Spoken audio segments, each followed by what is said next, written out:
Sweet. Okay, awesome. Thank you so much. Um, just figure out show my face. Hey, I'm Dan. Welcome to Computer Security. I hope this is going to be fun. I hope that this whole online thing actually works out. So I have a somewhat elaborate setup. If you end up not hearing me, please let me know. I do actually see the chat. Your voices will also be recorded. This will also be recorded through both Zoom and my own local thing. So like I'll have recordings uploaded hopefully the night of or the day after, probably on YouTube and somewhere on our course website so that you can download and watch all of these. And when y'all speak, uh, we'll be able to actually channel that through and record that as well. Okay, so this is kind of like what the setup is going to look like. I'm going to have the chat on the screen and then some slides or maybe a browser or terminal depending um, on the lecture. Okay, so let's get started. Please, at any time, just chime in. One thing you should definitely know is that this chat is public. So if you want to send me a private note, everybody will see it. So don't do that. Just send me a message later or either on Piazza or over email. Okay, so I'm Dan. I'm your instructor. You can email me at this email address. So Dan plus CSE at cs@ucsc.edu. That makes it easier for me to actually filter things based on topic. We also have a bunch of wonderful TAs. So Sanjay is our most senior. He was a TA for 127 before. Both he and Evan are my PhD students. Evan is a slightly newer PhD student, and Kevin is a master's student. I work with all of them. And we have a fantastic tutor, Sam. They all have office hours. Here, I kind of organize them according to seniority, me the oldest to the youngest. But online, you'll be able to see according to days. So we've tried to actually accommodate people according to different time zones. So I'm doing mornings as much as I hate mornings to ideally accommodate folks on the East Coast and in Europe too. But we also have night times to um, account for people living in China, Japan, or anywhere in Asia, really. So I hope those times kind of work out. If they don't, we can adjust these according to needs. So just let us know, and we can change these things around. And definitely let me know if you want to meet in person. So I have the allocated time, but I'm also happy to just hop on Zoom and hold separate office hours. Okay. So let's talk a little bit about the group at UCSD. So UCSD has a really huge security group. It's one of the awesome places to do security research. So if this is a thing that you're interested in, you should totally talk to me after you finish taking this class, so I can guide you towards like one of these folks to work with. So we have folks working on things as far out as like theory, but all the way to applied, and kind of there's a bunch of us working in between and balancing like theory and like kind of systems implementations and crypto, and we mix kind of security with programming languages, with verification, with networking, with all these things. So there's a huge amount of security work that we do here, and I encourage you to like take advantage of that. Right, there are like very few places where you get to have so many people working on awesome security things. So if security is kind of a thing that you like, which I hope you do, then you should totally talk to these folks. They're all not just like super awesome researchers; they're really nice people. It's one of like the things that makes this department very unique. Um, okay, so let me tell you a little bit about like what my group is doing. So I used to have like screenshots, but I figure I kind of give you a summary of the things that we're working on. And kind of all the things that we're working on are really things that my students kind of have tricked me into working on. So like one of the things that we really work on is building essentially like secure sandboxes. So like we really try to address a bunch of the bugs that you'll see in this class that come out from like writing C code. Kind of like the thing that this is really coming from is that we don't see C going away. It's actually like, as bad as it is, it's here to stay. Can I turn it up? Yes, absolutely. Let me know if this is better. Is this better? Okay, great. Yeah, please just okay, great. You should totally speak up. Yeah, so we work on essentially dealing with great. What do I mean by sandboxing? So okay, we'll totally have a lecture on sandboxing, and that's one of the assignments you'll work on. But one of the things that we're basically kind of dealing with is like, look, there's a bunch of old code. Like if you look at like real systems, we're just going to have a ton of old code around. So like one piece of code, for example, that we're all actually using is WebRTC. Like right now, a bunch of the video decoding that you're seeing is because there is some C code taking bits from my machine, encoding them, bringing them to your machine, and decoding them, right? Like that code is written in C to be fast, but believe it or not, it's going to have a bunch of security bugs, right? So like one way to like fix these bugs, as we'll see, is like you could just rewrite this whole thing in a language like Rust that's actually safe. But another way to do it is say like, well, that's not going to be possible. We can't rewrite everything. So let's put it in essentially in a confined box to make sure that even if there is a bug, it can't be used to exploit your machine, for example. So for example, if I sent you a bunch of like a well-crafted video, maybe right now I can actually take over your machine because it's actually not sandboxed. It'd be a little bit harder for you because for example, on my machine, I'm actually running Zoom in one of these sandboxes. Okay, what else do we do? Well, we also like work on verification. So one of the things that kind of like in the limit, like the way we can build secure systems is by proving them mathematically correct. So the thing that we work on is actually taking bits, say, of a browser and saying like, look, this is actually doing what the mathematical thing says it's doing. So we can actually prove things about the things that we build. And of course, we also like breaking things. So one of the things that we work on is actually finding bugs in these kinds of systems. So finding bugs in browsers, finding bugs in runtime systems, like JavaScript runtime systems in particular. And then kind of like on a totally different dimension, we work on like making it easier for people to build secure crypto. So that's kind of like the constant time paradigm is one way to do that. And this is like one thing that you'll actually get a feel for in the class. We're actually going to have an assignment where you get to like kind of break some crypto, and then we're going to talk about ways to actually address those attacks by construction, by building new languages that kind of eliminate these classes of bugs. And I have a nice typo on the last bullet, but the other things that we work on are largely around like web security and privacy, and finally like security foundations, which is kind of like actually writing theorems about the systems that we build. So actually kind of thinking about like what are properties that we want from systems, and how do we prove these things, and how do we build systems that uphold these properties. So kind of like there's a bunch of theoretical work on security, and kind of this is like one of the things that we also toy around with. Okay, so that's why is constant time programming a security issue? That's a good question. So constant time programming is not a security issue. It's kind of like constant time programming is one way we write crypto code. So you'll actually see and towards the end of the class that like writing crypto code is really hard, not only because it needs to be functionally correct, right? It has to do the right thing, but also it shouldn't be leaking information through side channels. So we'll see what side channels actually are. But like in the simplest form, for example, like how long it takes to perform a computation might leak some information about that computation, in particular its input. And it turns out that actually like writing code that doesn't leak through its timing is actually really hard, right? So like think of all the algorithms that you've written, that they actually kind of leak a little bit of information of what those inputs are based on how long they run. So we want to be able to like write programs that don't leak through this timing duration. And the way we do that is with constant time programming, and we'll get more into that a little bit later. Okay, so this is the research that we do.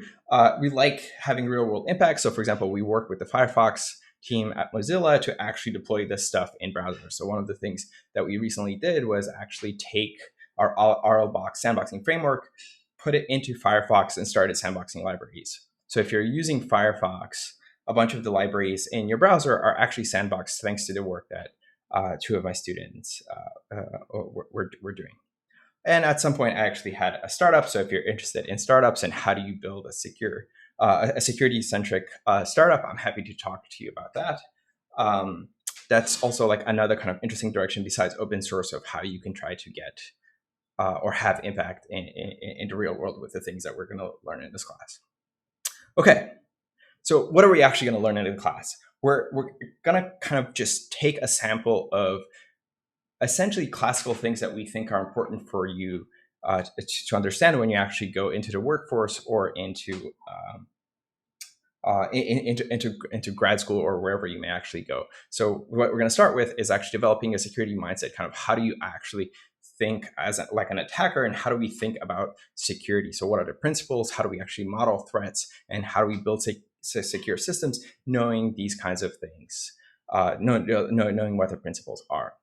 Then we're going to look at systems or software security. So this is basically looking at um, memory safety issues that come out from writing essentially buggy, well, not really even buggy, just writing code in a language like C, right? So C is an awesome language, but it's also a really, really scary language. And if you're going to turn off everything that I say for the rest of the quarter, maybe the takeaway is please don't write C. And in the next couple of lectures, we'll find out why you shouldn't like write your new software in C.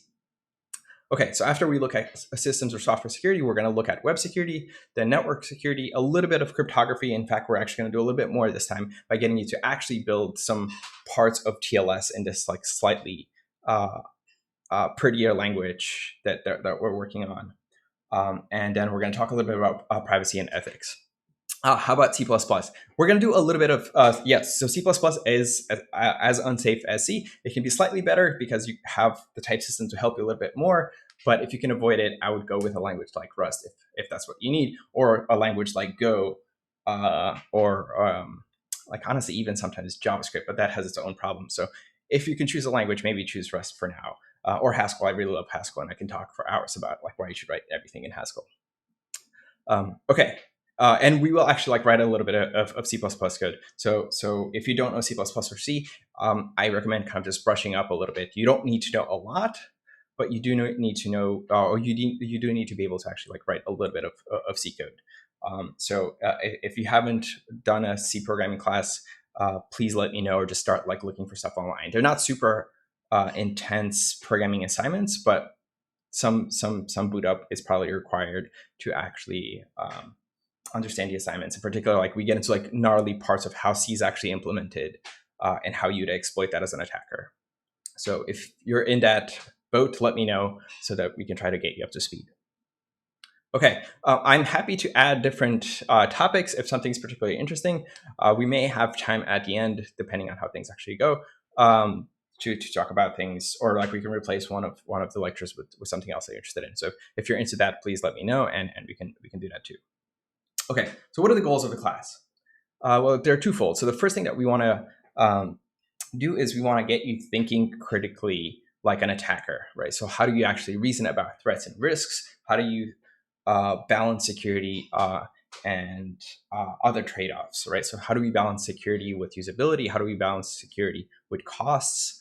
How do we balance security with privacy sometimes, right? So there are actual costs when we build these secure systems. And one of the things that we want to think about is how do you actually build systems that are secure but balance these things out, and B, how do you actually break these things? So when you're using these systems, you want to actually think about like, are they giving you the things that you think they're giving you or not? Okay, so a bunch of thinking, but also technical know-how. So we're gonna pick up a few technical skills. So we're gonna like learn how do you actually protect yourself, how do you manage and defend systems, and how do we design and build secure systems, right? So we're gonna look at kind of different systems to break. So like one way to learn how do you build systems is by breaking them. Another way is like use different languages and tools to help you build these kinds of systems. So we'll see a little bit of both in this class. Okay, and then kind of the last two are, well, okay, we learned security to also be essentially a security conscious citizen, right? So like you make decisions, for example, by voting and having an impact on everybody else. And one way to do that is to actually like think about security when you're doing daily things. And the last and maybe most fun is you're going to get out of this class being kind of new elite hacker, and it's going to be awesome. You're going to be able to actually break real systems, and hopefully you're going to do that ethically. And we'll talk a little bit more about that. Okay, so now that we know kind of like the rough ideas and what the goals of the class are, how is this going to work? Well, the class is largely going to be centered around projects. So we're going to have 8 projects. They're programming projects. You do your own coding and you do your own write-up. So there'll be like sometimes questions with these assignments that we're actually going to manually grade. You're going to have to do your own writing, but you should actually talk to each other, right? So like in the real world, you're going to collaborate with people. You should collaborate with people here, but when you claim your work as your own, you should hand in only your own work. So general discussion is totally okay. It would be great if you don't talk about the actual solution, or like start Googling or looking things up on Stack Overflow that would directly answer the questions that we're asking. And honestly, it's like you're not going to get much if you're going to do that. You're probably going to be able to like look up a bunch of the assignments just because like the kinds of things that we do, like the buffer overflow attacks, they're standard. So like you can go and copy paste code from somewhere, but you're not going to get much. And honestly, like what's the point?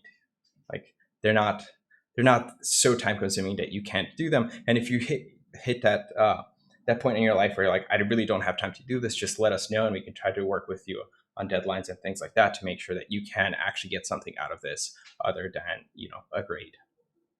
Okay, so 80% is that. We're going to have a final. The final is worth 15%. It'll cover everything that we talk about in class and some maybe more fun stuff. So the final doesn't actually count that much towards your grade. So one of the things that I'm going to try to do is have, for example, a problem that you haven't seen before in class and get you to think about that particular setting. So this might be kind of like some attack in a totally different setting that we haven't seen before, or how you go about securing a particular system that we maybe did not discuss. Or say that like we're going to talk a lot about like issues in a language like C. One of the contexts might be a kind of a new language with some different features and how those might go wrong. There's not going to be a midterm. Honestly, I didn't want to do any finals or exams because I think it kind of like makes it a little bit too tempting to cheat. So I thought that you'd actually pick up a lot more from 2 more assignments instead of a midterm. We do have old midterms, so if you're like the kind of person that likes to study concepts and things like that, I'm happy to share those. But I think you'll get at least as much from doing these programming assignments. Okay, so this final, unlike the projects, you can't collaborate with each other or talk to each other. It is full open notes, open Piazza, open web, do whatever you need to do. But again, don't look up the exact thing that we're asking. So here we're actually like relying on honor code, and I'm not going to use any of the spyware to ensure that you're not cheating on an exam. And we're going to talk later actually today about some of these challenges or the issues with software that tries to actually enforce no cheating. And the exam will be open for 24 hours. So wherever you are time zone, that should be enough time. The exam should not take you 24 hours. It should take you only like 1 to 3 hours max. And you can take it whenever you want, however you want, with breaks or no breaks in between. It's kind of like up to you. We're going to rely on you being adults to actually do this. And okay, so what's the rest of the grade? Well, we're gonna have participation, and this means asking questions like you are right now in this chat, answering questions on Piazza, answering questions here, actually making comments. If you generate discussion, if you build a community around you, that's awesome. We love that. If you can do that and help us have a healthy community to learn from each other, then that's at least 5%, but we can go even more. So if for people who really go out of their way, I'm happy to give even more than 5%. And one concrete way to do this is to help us build a set of lecture notes. So what I'd really love is for us to have lecture notes that we can share with future students. So if you're particularly good about taking notes or you just love writing, then we'd love to like work with you on creating essentially lecture notes for this class that other classes can use and benefit from. And like we will totally try to hire you after this quarter to actually continue that work. I do want to point out that we don't want like notes that you've just taken for yourself. This is kind of like we're expecting like a pretty decent write-up of lecture notes that like somebody can just read, and they'll be essentially like self-contained and properly edited, and you can work in groups. And in fact, I encourage you to work in groups, and everybody gets credit, because somebody might be a really good copy editor, or somebody else might be a good writer, somebody might be a good note taker.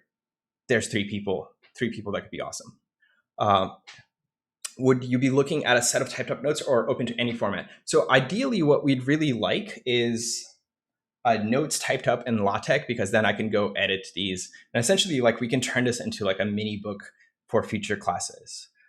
So that's kind of it. Let me see if I can pull up lecture notes, and I'll show you an example.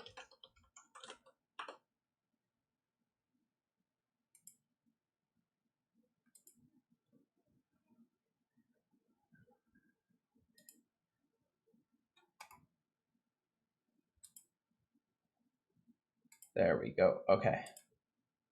I will, here we go. So here are some notes from actually a Berkeley class. Oh, there we go. So this is a PDF. It's from Dave Wagner's class at Berkeley. And this is the lecture on design patterns for building secure systems, right? So there's like a nice structure to it. There's like different topics as they're covered in class. Markdown would actually be awesome. I would totally be down for Markdown. Yeah, maybe like let's work on Markdown. And basically the code samples, things like that. So there are like things like this that like there aren't the longest notes because each lecture won't fit 20 pages, but something like 4 pages seems probably pretty reasonable, and we can expand it over time too. So like anything to start with, like getting like the rest of us to write would be fantastic because then we can go again back to people. Yes, totally go on Piazza, find friends. You can also use LaTeX, Markdown. That sounds great. Don't even Google Docs. I'd be mostly okay with, but formatting that kind of sucks. But I'll tolerate it if the notes are really good. So if you're like, I really love Google Docs and I'm a good writer, that's fine with me, and we can work with that. I have no idea what Notion is, but maybe we could take this over Piazza and create a thread there to discuss more. To be honest, the format doesn't matter to me as much as long as like we can produce something that is readable and easy enough to edit later. I would focus more on the actual content, so like find teammates that you like writing with. One of the questions was, would this subsume to 5%? No, so like you can get beyond 100% in this class. Like I'm totally happy with giving everybody super good grades. This is a way to learn. Like writing notes actually like gets you to think about things because you have to look things up sometimes. Things that I might have said just in brief, you have to actually look it up and try to understand what the hell I was talking about. And that leads to learning. That's great. You should get a good grade for that at the end too. Okay, let's get back to the course mechanics. Are there any questions on this actually before we move on? All right. Well, if they're not, if any come up later, we can do it offline. Okay, so there are some course policies that I want to talk about. For assignments, there are no late days. We do have an early policy. So if you turn your assignment 3 days early, you get an extra 10% of your grade. So if you got 70, you get 77. So we want to reward people who can get things done early. If you're late, then we would give you a 0. It's a weird time. So like if you're hitting emergencies, don't freak out. Just let us know. But we don't want to do the whole like you have X more days for late days. Just try to get in on time. We've designed the assignments so that they actually fit within the time frame that we allot to them. Regrading policy, obviously, we're going to fix any mistakes that we've made, but we'd like to not bicker about 1 of 2 points when they don't really matter. So we'd like to say that regrades should be the exception, not the norm. We try our best to actually do a good job grading and be generous about our grading. There's, again, no reason for us not to give you a good grade. There's no winning at the end. There's only like actually trying to learn. And of course, no cheating. So the standard academic integrity policies apply, and like we really have to report all cases of suspected cheating. Don't make it weird. It's super weird to do that. If you're not sure if something's cheating, just ask. We're pretty flexible with collaboration and everything else, but if you turn something in and say it's yours, then it should be your work. And if you ever find yourself in a place where you're like, okay, well, the only way to get this in is by cheating, just talk to us, right? Like this is a super, well, in general, even without this super weird year, there's like other things in your life that you should be prioritizing. And if it means that, you can't do the assignment, but you a lot of time and you need more time, just talk to us. We don't want that to be the common case, but like everybody like hits different problems. So to just talk to us. Don't be scared of talking to us. Okay. So we don't have a textbook for this class. I did point links to the security engineering book by Ross Anderson. It's a pretty good book. It's pretty high level. We're going to get into like some finer grained details, but overall it's a really fun read, especially if you care about historical context of the whole field, really. Like he does a fantastic job. The hacking book, I don't have it right here, but the hacking book is a pretty fun book. It does go into like a lot of the low level details, especially at the beginning of the class that we're going to talk about. I highly recommend it. It's a little pricey, but on Humble Bumble, if you like wait, and you might not even need it for this class, but in the future, if security is interesting, I recommend snatching it. Like I've gotten a PDF for $1 through Humble Bumble for this fantastic book. It's really good. So I think you should check that out. If you haven't written C code or haven't seen x86 assembly, it might be worth shelling out the, I think, 30-40 bucks it is, because it does a pretty good job of covering those languages, but in the context of security. So how do you actually build exploits in x86 instead of just like writing arbitrary x86? But the internet is also your friend, and we post a lot of a lot of resources that you can read before class or after class to get you up to speed with a bunch of the things that we talk about. So for example, even for today, we have some reading. I know basically nobody, or maybe some of you actually did a reading before class. It doesn't really matter. You can read it after the fact. One nice bit about recorded things is that you can just look it up whenever you want. So I recommend even today's actually reading to do, because it's actually quite a bit of fun. Okay. Everything else will be on this website. So let me pull that up. So I'm back in my browser, and I think this should be the actual website. So this is the website where we basically have everything. So we have the course description, kind of when all the office hours are, where the office hours are, and links to Piazza, Zoom, Gradescope, and everything else. And then we have our schedule for the rest of the quarter, and the reading that I recommend doing for today. It's a super short paper. It's a really fun paper. James Mickens is hilarious, so I suggest you really read it. And I also suggest you watch that keynote that I pointed to here. Like even he's basically a stand-up comedian that does computer science. It's fantastic. Okay. What else? So this is where we're going to post everything. PA1 is where we're going to post a link. So we're going to post a link to the write-up. We're going to release it sometime tomorrow, maybe tomorrow on the late side. You'll have links to essentially a web page that will describe the assignment and when it's due, which will be just the week right after. So it'll be due on the 14th, actually, because I don't want you turning in homeworks over the weekend. But basically, all the PAs are when they'll be released, not when they're actually due, but they'll be correlated with each other. So we're going to assign PA2 right when PA1 is due, plus or minus like 1 day. Okay. For all questions and all communication, it'd be great if we stick to Piazza. That will make all our life easier. If you prefer email, that's totally okay, but Piazza will even private posts on Piazza will make it possible, for example, for a TA to respond instead of me in a more timely manner. Do we recommend an addition to the hacking textbook? Can I put a CAS calendar on Canvas? Okay, so I have for the hacking textbook. Actually, both versions are okay. The latest one, the orange one, has some newer topics, but you can get the old one, the green one. I love that book too. So I think you, especially for what we're going to cover in this class, that's a pretty good enough text.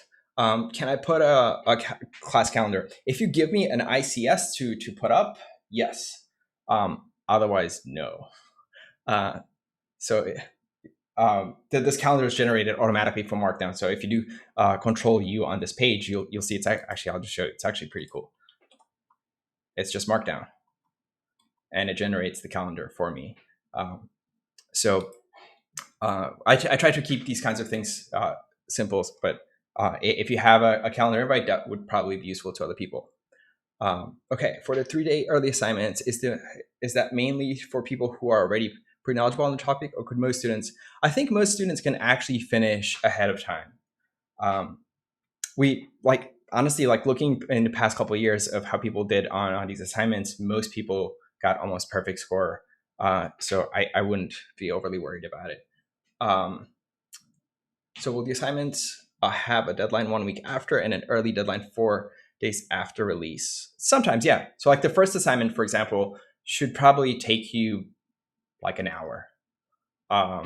If you've played with GTB, sorry, like if you haven't, then it might take you a little bit longer, but it shouldn't take you a full week. If it does, talk to us. Don't feel excluded, like it that we've allocated a week, because sometimes it does take people a week.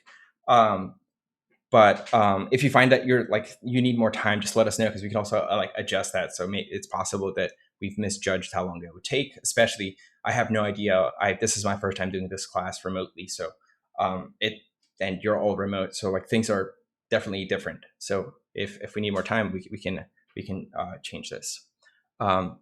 Okay, so how are participation points evaluated? Should we join early in every lecture and ask questions? I can give you a lie and say that 2% for this, 3% for that. So we have the recording, so we know who's asking questions. And we typically look at this. We look at the Piazza post. Not everybody can join in at this time. It's sometime for some time zones not the best time. So I don't want to penalize folks that are just watching this lecture. But you can certainly chime in on Piazza or office hours or anything like that. So everything kind of counts. We're pretty generous with this. Like if I've never seen you do anything, ask any questions or answer anything, then we won't give you 1 point. But like for most people, it's usually like 5% or 2%. So it's kind of qualitative. If you really want me to break it down, I can. But realistically, if I recognize your name, that's 5%. Okay. So again, everything is going to be on Zoom. On this Zoom, we're going to have all the office hours and all the sections. We'll announce when we have sections. For example, today we didn't have section. We're going to try to have section pretty much every week, but it's pretty close to my office hours. So if it makes a difference for folks, I can probably just stick around for another hours. Can we drop the lowest PA? Maybe. I will think about that. They're all kind of very different. So and they're not all weighted the same. So for example, the first programming assignment is worth 20, while some of them are worth 100. So it's a little bit hard to drop, but I'll try to think of how we can structure this, or maybe it's something we can play by ear. If folks are having a hard time with the assignments, we can revisit it then. The office hours by appointment are, you email me and we can talk. So they're usually one-on-one, or I'll try to schedule an hour if somebody else emailed me about having an appointment. But it's generally by appointment. You just call me.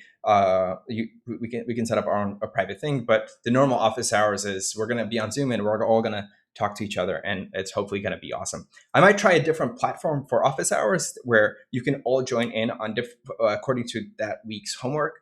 So kind of like have a room dedicated to a subset of the problem, and you can work with friends there. I'll try something like that. We can talk about Slack or Discord. Maybe we can do this offline though, because I'd love to hear what other folks have to say about different platforms. I'm happy to do those, but I haven't yet set up Slack or Discord. And yes, lectures will be uploaded. Okay, so we talked about the course resources. One thing I really want to hammer on is ethics.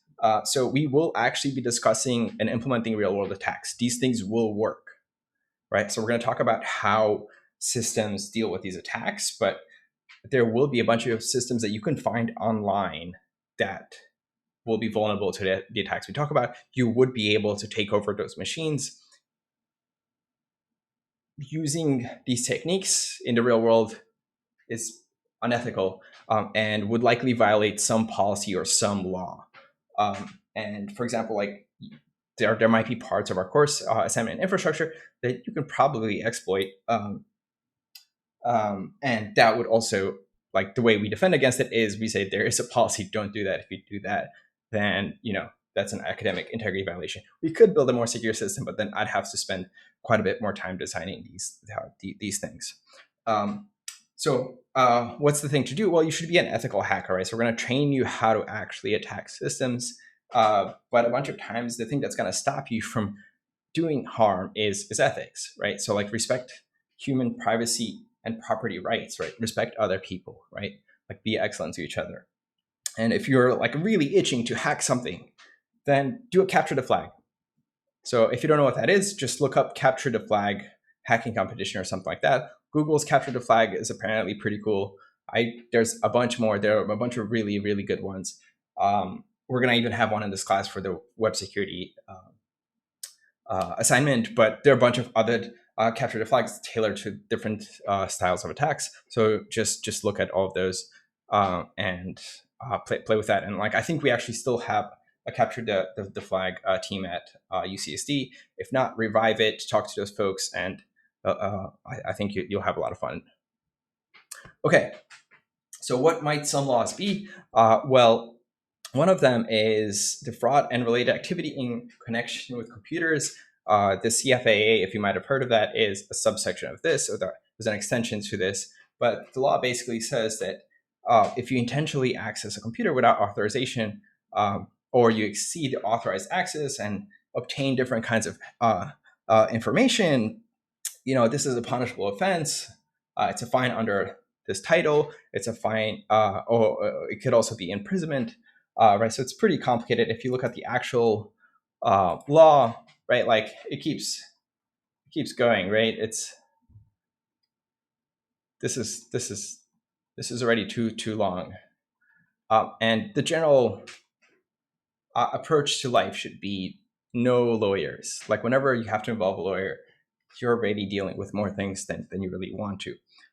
And just to give you some examples of how this law has been used, it's been used for good sometimes, right? So in 2012, the FBI prosecuted Weave, who is this neo-Nazi and kind of a like all-around bad dude that basically exposed the data of 100,000 iPad users through Gawker without first notifying, for example, Apple of this bug. Bad dude, good law. But a lot of times this law has actually been used against pretty reasonable people. So for example, in 2011, Sony sued George Hotz for jailbreaking the PlayStation 3, for jailbreaking and reverse engineering. Reverse engineering is actually legal. This is a really muddy case of, well, somebody was just messing with their own device. Should they actually be sued? Well, if a big company like Sony wants to do that, well, this law kind of sticks. So this law really sticks to pretty much everything. So like, for example, when you mess with URLs on a website, technically that's actually legal, right? The CFAA can actually be used against you because that is a way of trying to access a system with excess privileges, which is kind of ridiculous. Illegal. Yeah. So totally like messing with URLs, as you see can actually like compromise a website. And that's actually super not okay. And like just as an example of like a really ugly use of this thing, it was in 2011 when the FBI prosecuted Aaron Swartz. If you don't know who Aaron Swartz is, you should look it up. He's awesome. He did a bunch of like really good things for all of us. He fought for internet freedom, but he basically was prosecuted for downloading a ton of academic journal articles on the MIT network with a Harvard login. These articles were from JSTOR. JSTOR started this whole thing with MIT not playing very nice, but in the end, he was basically he was pigeonholed into like basically either paying like a ton of money and going to jail for a long time, or worse, and he committed suicide. And it's like this is directly because of this court case, right? So like this can get really bad, and as much as like these laws can be used for good, you really should try to avoid doing things that might piss off the powers that be. Okay. So let's talk about security now that we know that we shouldn't carry out these things in the real world and should only try to do it in controlled environments like the assignments. Okay, so what is security? And to motivate this, I want to talk briefly about these two different scenarios. So what are these two different scenarios? Like, what's the difference between the left and the right? And does anybody know what the left actually is? Actually, maybe I can make it easier to watch. I have no idea what Galloping Gertie is, but the thing on the left is the Tacoma Bridge.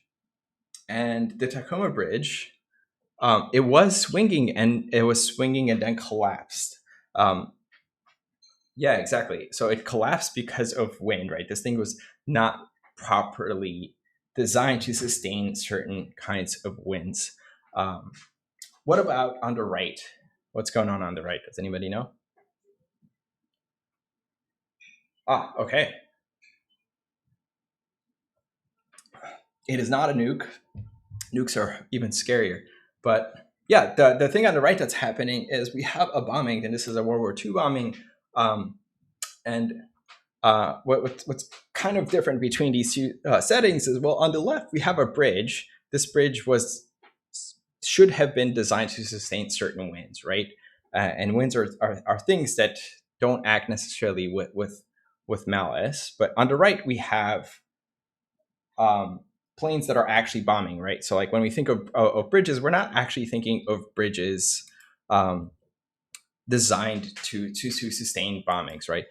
So like when we're building normal systems, right, like we're usually thinking of the less, where this is working as intended. So we're really thinking about robustness and not necessarily about security. And security is all about the right hand side, right? So computer security as a field, we study how systems behave when we have an active or passive adversary, right? And like, what is an adversary? Well, it's basically this intelligent thing that tries to cause the system to misbehave in a particular way, right? So on the left-hand side, we have the bridge. Well, the wind is not really an adversary. It's not doing this out of choice. But on the right-hand side, if we had a bomber, well, that bomber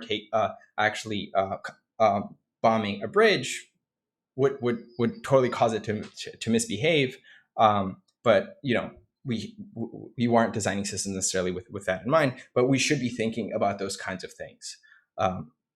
Okay, so let's go a little bit into like what the security mindset actually is. So it's really composed of two things. First is we're going to think like an attacker. And what this means is understanding the techniques for how to actually circumvent security, or what the system is claiming to be its security properties. And the way we're going to do this is by finding ways we can break security and not looking for excuses of why it won't break. And then we're also going to spend a bunch of time thinking like a defender and how do we build secure systems, right? So this basically means like we have to know what we're actually defending and against whom we're actually defending. It's really easy to not spell those out, and it turns out you kind of have a meaningless threat model when you're thinking about this. Now, it's important to understand that no system is actually completely secure, right? So we have to, at some point, weigh the benefits and the costs of kind of the mechanisms that we use to enforce security. We're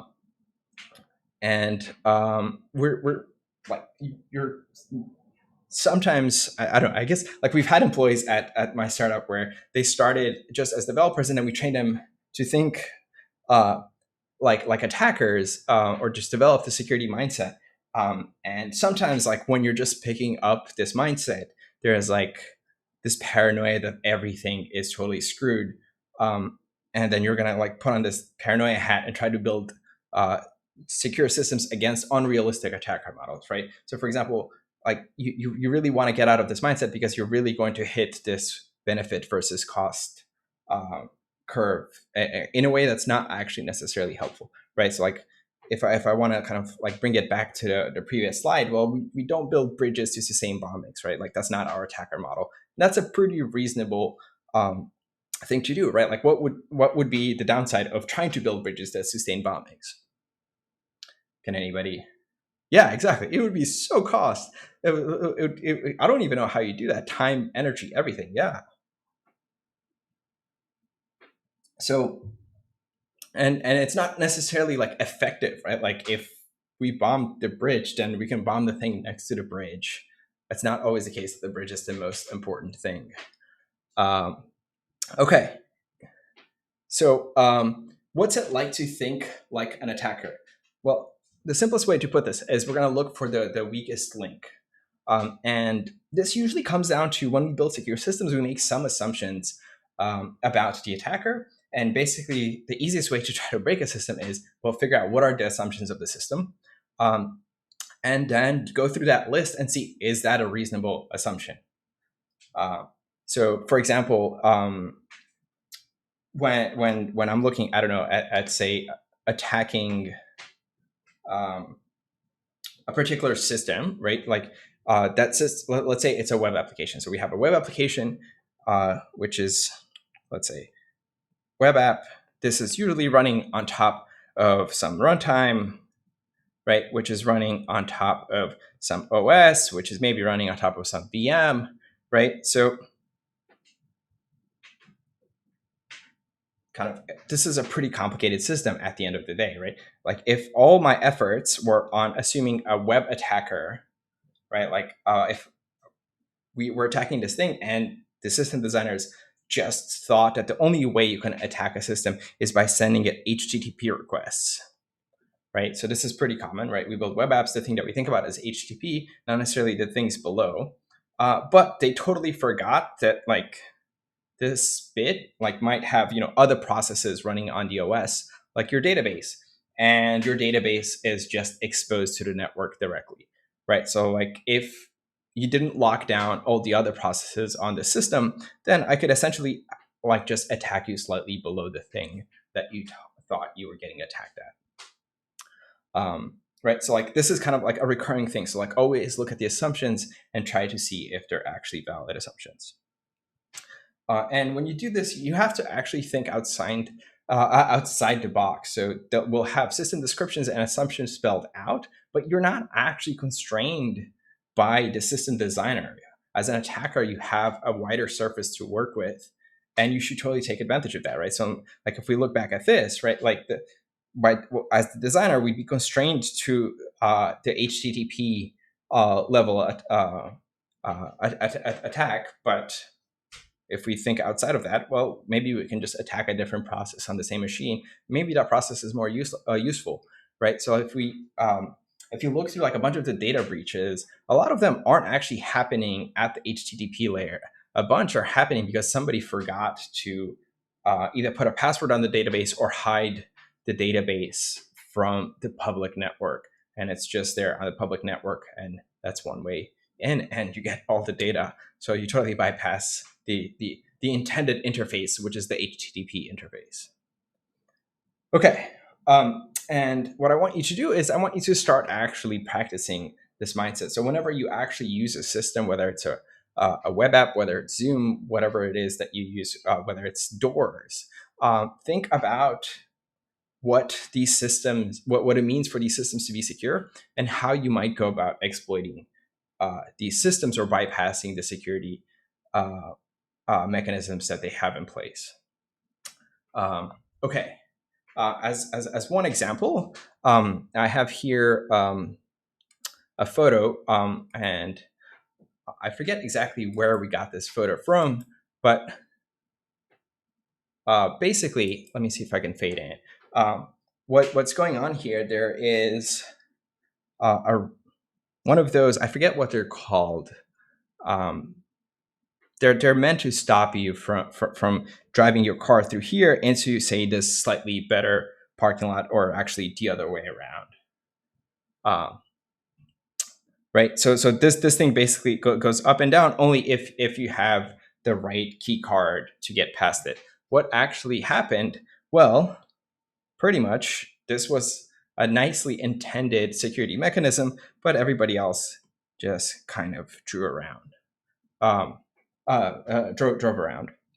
if you had a Lamborghini, I guess you can just go under the thing. It's a boom barrier. Great. Okay. Right. So this was like the assumption is that people will stop and not pass that. In reality, everybody bypassed it. Okay. What's the assumption here?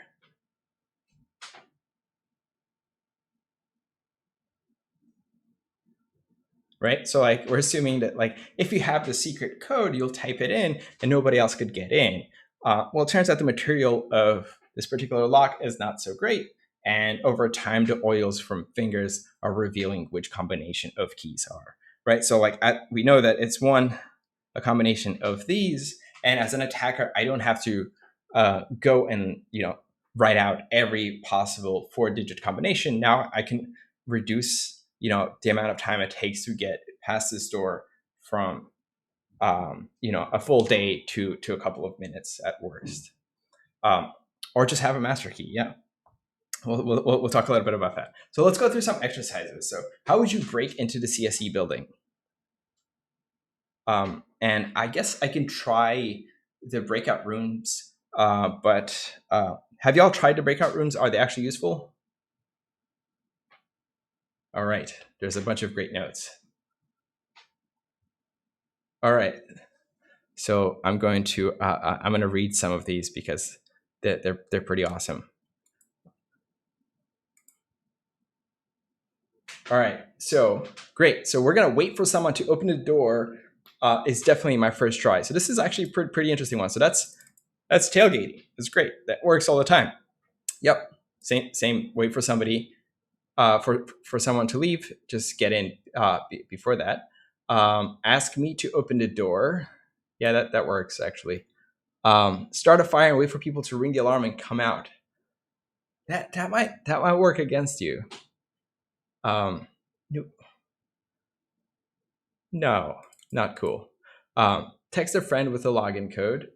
Climb a window. There we go. So climb a window, right? The assumption is that we're actually going through the door, but if there's an open window, that's pretty good. The other one is that everybody is going to leave the building at some point. Well, if you stay overnight, you're going to just stay there.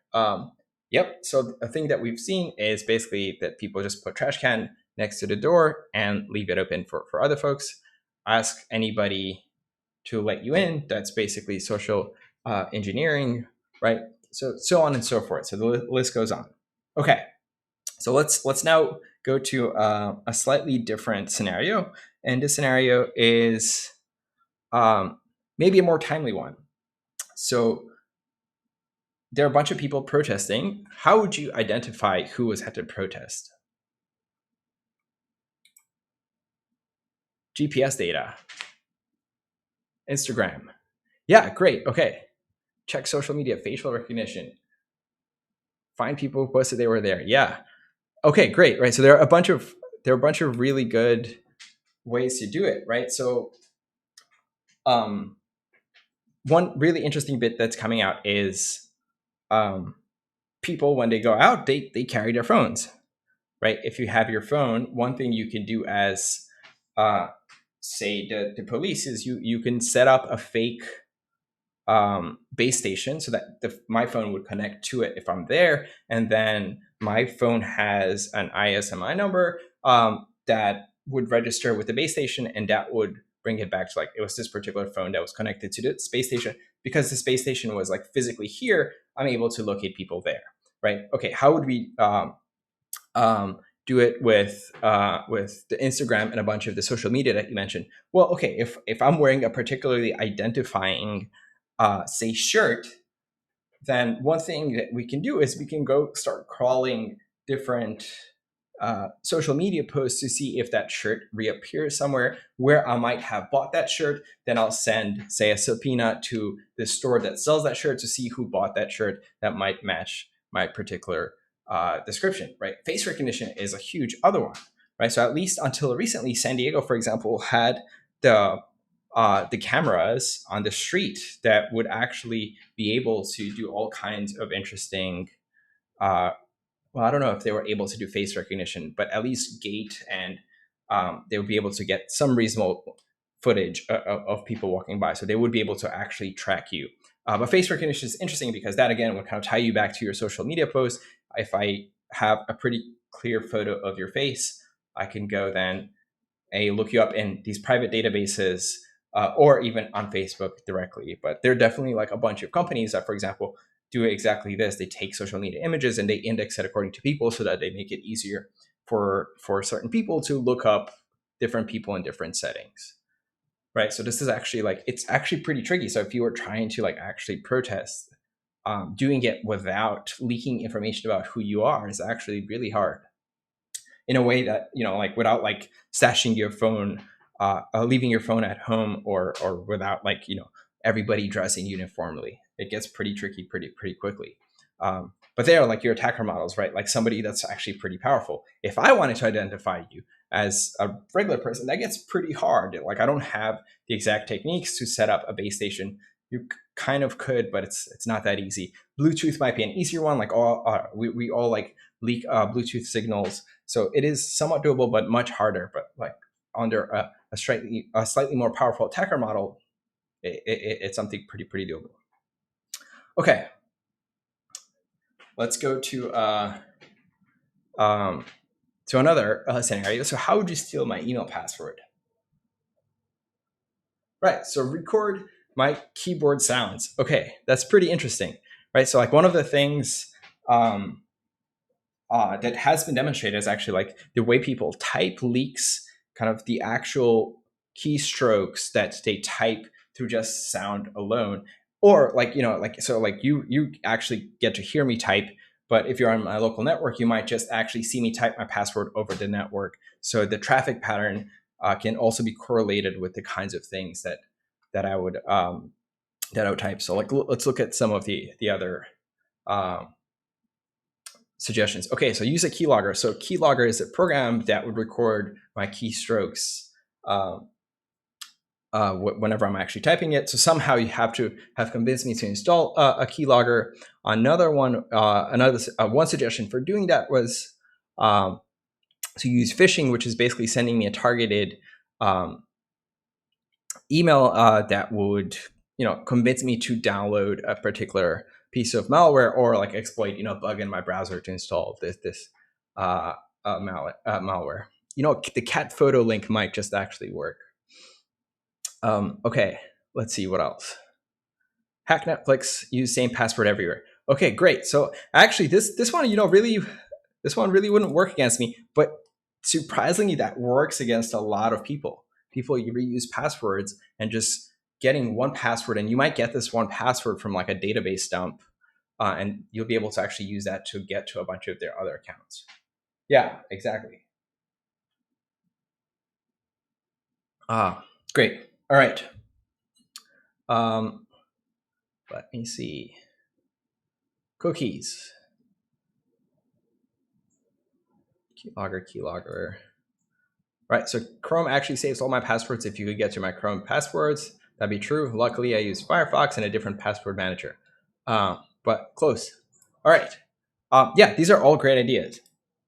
And all things that actually have pretty much been done for real. I don't know if the microphone recovery of passwords has been done for real, but it certainly has been done in academic papers, and it's actually really cool. Okay.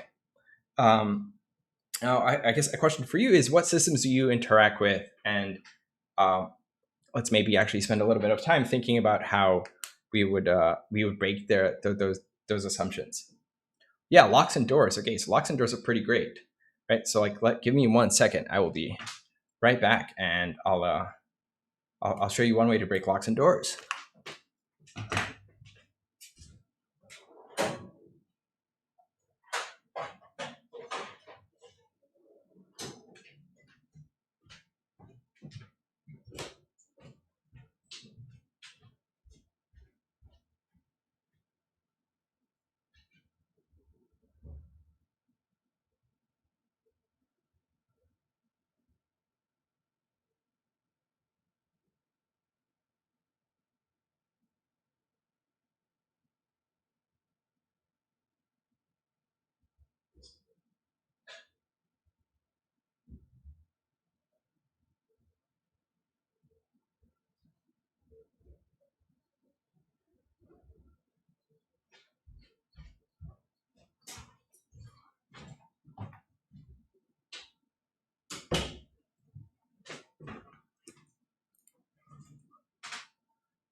All right.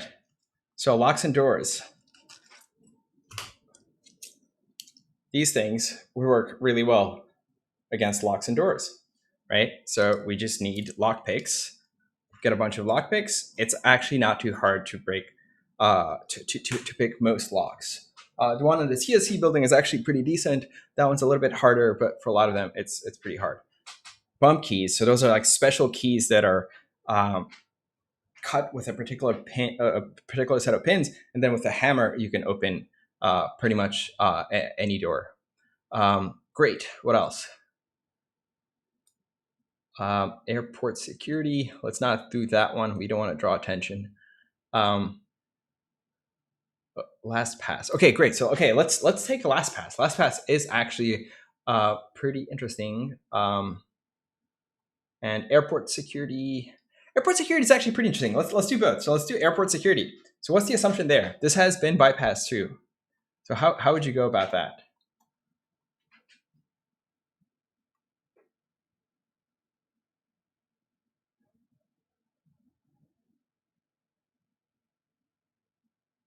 So one way is to pose as security. So it turns out that actually doesn't work super well because usually airport security knows airport security, right? Like you kind of know your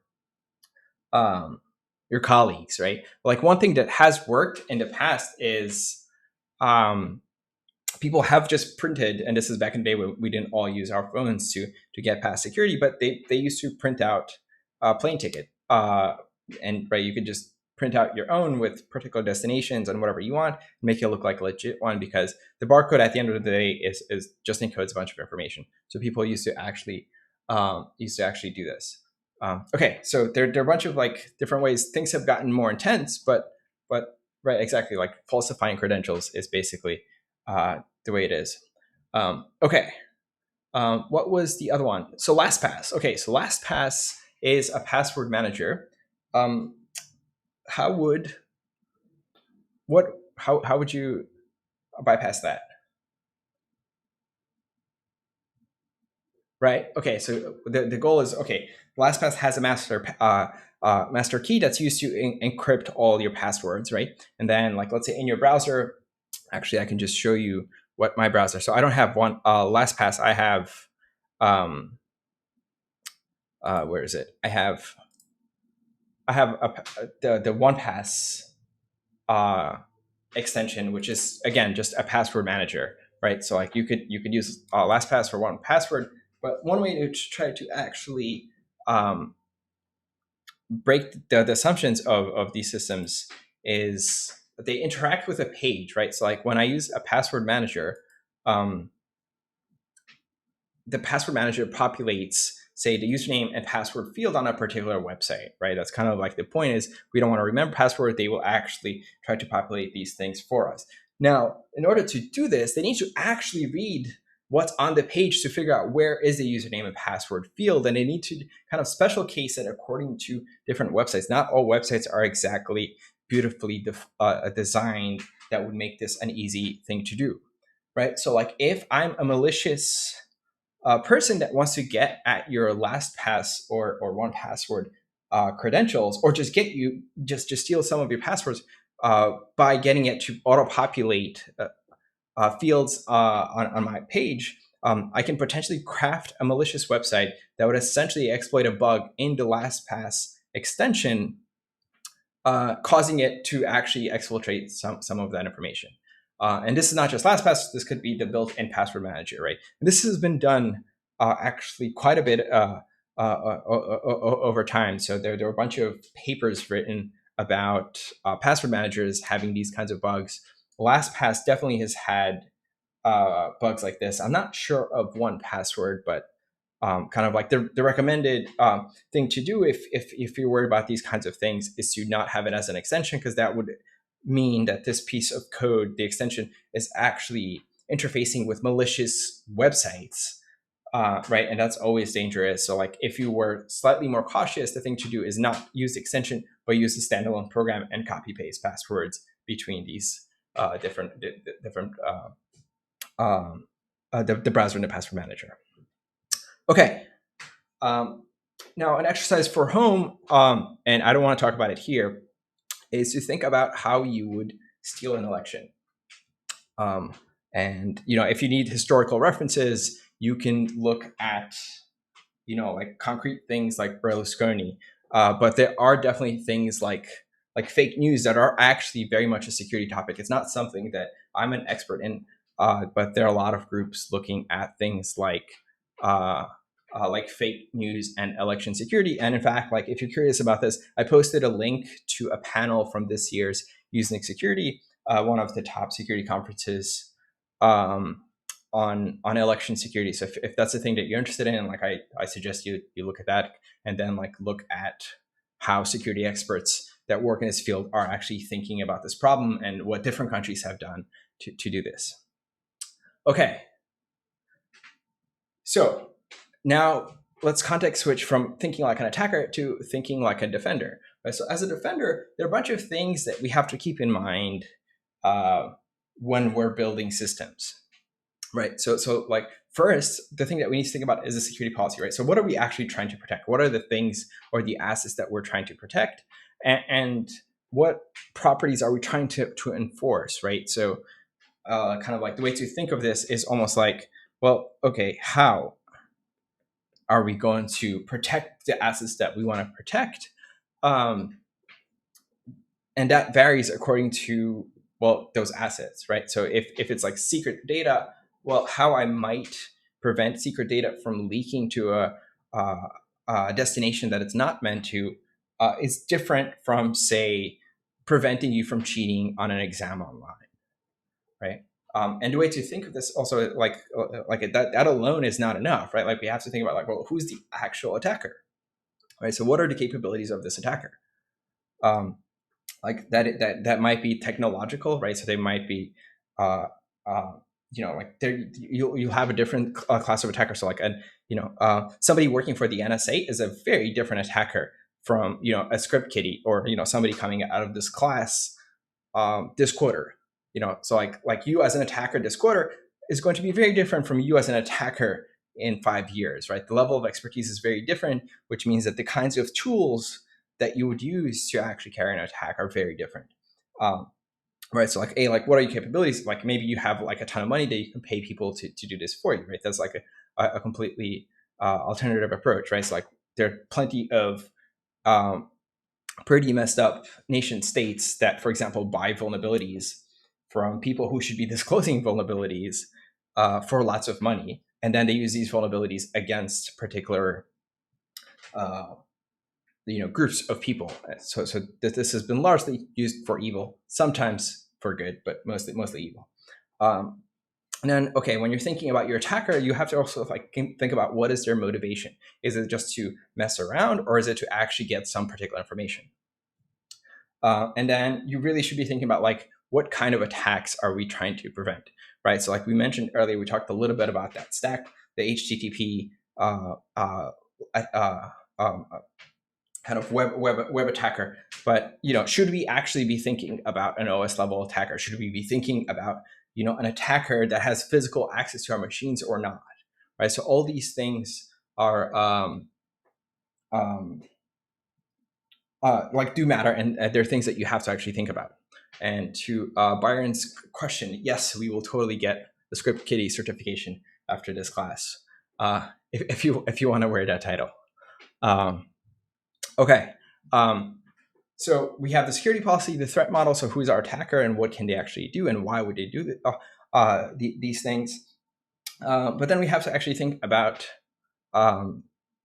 like do some kind of like risk assessment, right? So look at your system and understand what are the weaknesses of the system, and what kind of attacker would be able to violate some of your assumptions. For example, when you're building these systems and break your weaknesses, right? Okay, like if they do, what's the cost, right? And what's the likelihood of them actually doing this, right? So like when we're thinking about risk, we should be thinking about how successful, or like what's the cost of this attack and how likely is this attack? And then like what's the likelihood or how hard is it for the attacker to actually carry out this attack? And then we're going to also have to think about like what is the cost of dealing with this kind of attack. So we have to do some actual cost benefit analysis. And then we're going to have to think about like the mechanism for actually doing like enforcing the security property that we care about, right? And this could be a technical enforcement mechanism, or it could be a non-technical enforcement mechanism, and we'll see examples of both.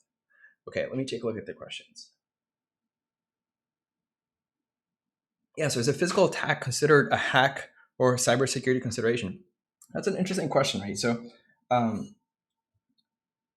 for many things that we're going to talk about in this class, we assume that the attacker doesn't have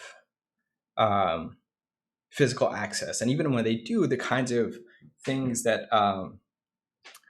that they can do might be, very different, right? So, for example, should you be concerned about Amazon sysadministrators, right? So, like people that work in Amazon data centers when you're running your web application inside an Amazon virtual machine? Maybe.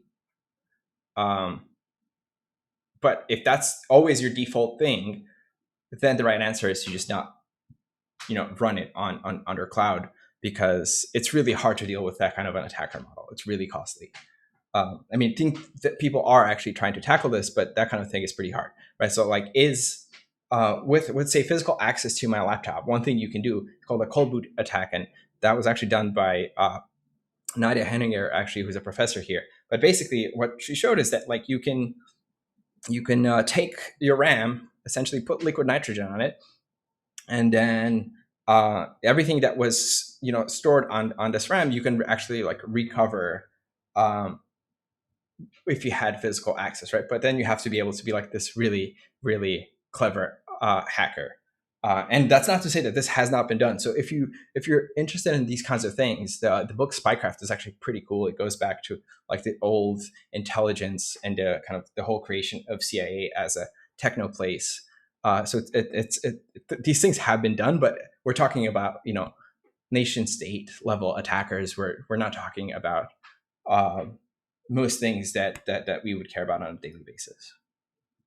Okay, so let's dive into all of these topics a little bit more. So we're going to start with what security policy.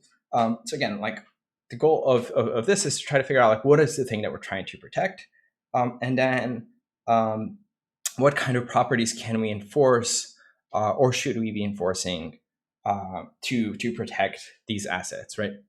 So if I have data, for example, one thing that I might care about is confidentiality, right? What is confidentiality?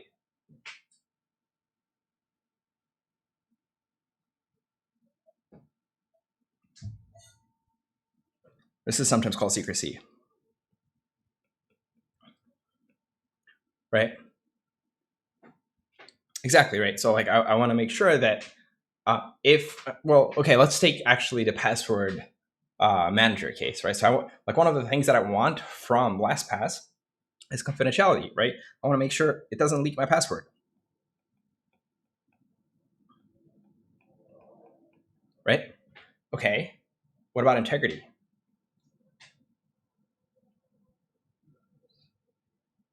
Right. So integrity is it continues to work properly. Close. Exactly, right. So it's more about I want to make sure that this thing can't be tampered with, right? So let me switch so that you can actually see this slightly better. Okay. Right. So integrity is basically like don't corrupt. I want to prevent corruption, essentially, and forgeability, right? Or can't instead of don't. Right. So like one of the things that I actually want this from my password manager, again, because I want to make sure that my password manager can't or doesn't accidentally or really it is just accidentally, because my malicious password manager is pretty hard to think about. But like I want to make sure that my password manager doesn't accidentally give me the wrong password, right? So if I save one password, I want to get the same password back. Okay, what about availability? Well, this is basically we want to make sure that the system continues to be usable, right? So we want to still be able to use it. So like one thing that you might have heard about is denial of service attacks or distributed denial of service attacks, right? So these basically are pretty interesting because they're actually pretty hard. So availability is a pretty hard property to actually try to enforce. But basically, if I've convinced everybody on the internet to click on a link to your website now goes offline. Now, if your website had important information, that now means that that information is no longer available to the actual users, right? So you want to make sure that the thing that you're providing, which is a service, is actually still available under the to the user it's intended to be available to, right? And these are pretty hard to do because of essentially, like nowadays, IoT, right? Because everybody's camera is easy enough to recruit into what are called botnets, which are basically just like a set of a network machines that are kind of under the control of attackers that can, just use them to their own will. One of them, or the most common of which, is to just take down websites off the internet. Well, like the other one is that's kind of interesting is privacy, right? So, for example, with integrity, I think this is actually kind of interesting. So, like, we can think about this at a slightly higher level, which is for our exam, for example, we can try to force you to use one of those exam taking websites or binaries, right? So that would mean preserving the integrity of the exam itself, but that could potentially violate your privacy, right? Like that thing is recording you, and especially if it's actually recording and storing that data, you'd expect some notion of confidentiality, but that might be violated because of the context, right? Like if that their servers gets compromised and people get access to video streams of you taking an exam, that suddenly violated your notion of privacy. So that's kind of like tied to confidentiality. And the last one, authenticity, is basically showing that only showing that you are who you say you are. So for example, to log into my MacBook, right, like one way to prove authenticity is to use my fingerprint. Of course, that makes the assumption that somebody can't forge fingerprints, which we know is actually doable. But under the right attacker model, this is actually okay. Okay, we're going to go into all of these in a little bit more detail throughout the class, but it's things to think about as you're thinking through security concepts and doing a bunch of the readings that we've assigned. Yeah, so privacy and confidentiality, it's interesting. They're kind of intertwined, but privacy is a slightly, they're definitely not mutually exclusive. Yeah.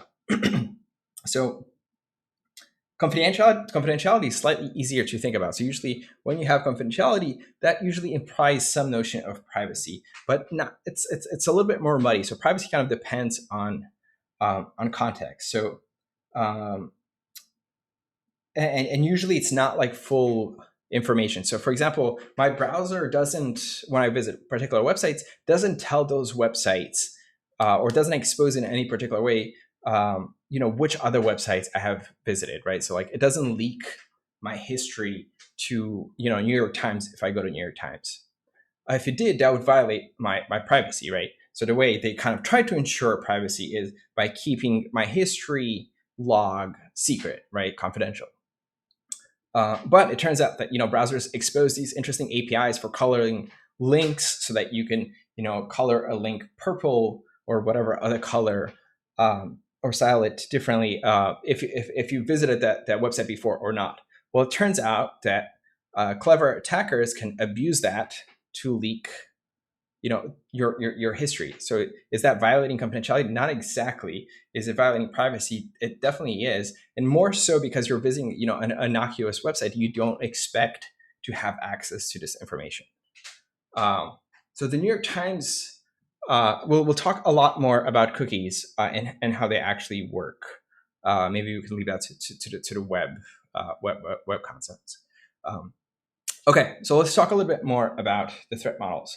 Right, so we have kind of the policies that we care about. Well, okay, when we're thinking about system design, we should be thinking about who are our actual attackers, and what, like you can have like different levels of attackers, and for each of those levels, we need to pick which one is actually realistic to the thing that we care about, and at that level, kind of address the kinds of attacks that are possible.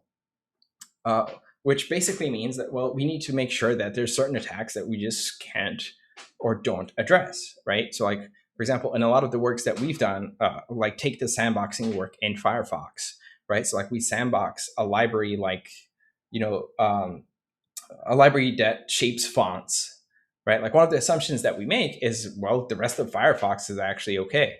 If it's not, then like all kinds of other things go wrong, right? But like, the only thing that we can guarantee is like hey, um, if there is a website that you visit and that website is malicious and abuses a bug in this font shaping library, then the guarantee that we have is that we preserve integrity and confidentiality of the rest of Firefox from this font shaping library, but nothing more, right? So like we assume that like other bugs are totally like not within scope, and if you attack a totally different library, that's not what we're actually like dealing with. Okay. So let's do a little bit of actual threat modeling, and I'm taking this from James Mickens' This World of Ours, and I think like you should actually take a look at it because it's actually pretty cool. Okay, so what is he talking about, and what should we do about these different threat models? So if our threat is that our X is breaking into your email account and publicly releasing your correspondences with My Little Pony fan club, what should you do? Strong passwords. If there is an organized criminal breaking into your email account, so if that's what you're worried about, and sending spam using your identity, well, what you should do is, again, strong passwords, but also have some common sense. So don't click on unsolicited Viagra ads that result in keyloggers and lots of sorrow. Now, if your threat model, if what you're worried about is the Mossad doing Mossad things with your email account, your solution is to maybe fake your own death and move into a submarine. But more realistically, there's nothing you can do about that, right? So like if what you're worried about is the Mossad, if that's your attacker model, they're probably going to get what they want from you, right? But for every other kind of attacker model, which are the more realistic ones, there are a bunch of things we can actually do. This is probably outside the scope of this class, though we will talk about some of like the interesting bits there too. Does that kind of make sense? All right. So we're totally over time, I think. But what I'm going to do is I'm going to keep going. You are welcome to sign off and then watch the rest of the video later. But since we're kind of having some fun, I think I'm just going to keep going. You don't have to, but I'd recommend watching it later. Okay. But in some cases, we have to be worried about the Mossad case, right? So maybe I, as Dan, not super worried about this, but somebody else might be, and the threat modeling depends on the exact person that we're looking at. What advantages can we assume the Mossad would have over organized criminals? They have really smart people. I mean, it's just like the NSA. The NSA has a lot of really smart people that can carry out, and way more resources. So I think it's a whole different ballgame. But speaking of somewhat more organized criminals, somewhere in between the Mossad and organized crime, does anybody know what this screenshot is of? Or like what is the attack happening here?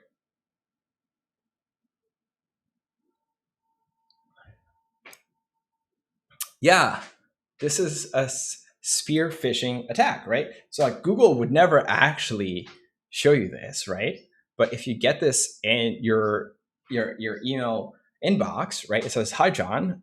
Somebody's actually used your passwords to sign into your Gmail account, and actually they did it from Ukraine, right?" It's like you're thinking about this. You're like, okay, I'm worried about like Ukrainian hackers getting into my email accounts. So like, what should I do? Well, I should go change my password. Well, the thing is, Google would never actually send you this, right? So what happens? You click on change password. That redirects you to a website that looks a lot like the Google website.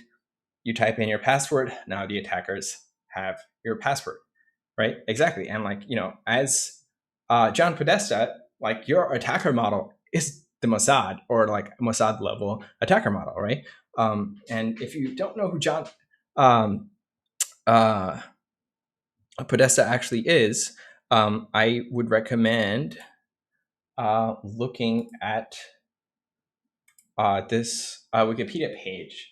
But he was the former White House chief of staff for the Hillary Clinton campaign. And guess what? He typed in his passwords, and that email account had tons of work emails that led to more other emails, and these hackers actually then took all these emails and sent it to WikiLeaks, who then published all of these email accounts, which then led to, basically lots of bad press for the whole campaign, right? So like in that particular scenario, like your attacker model is not a script kiddie who is, just typing in random things on a hacker little kind of tool chain.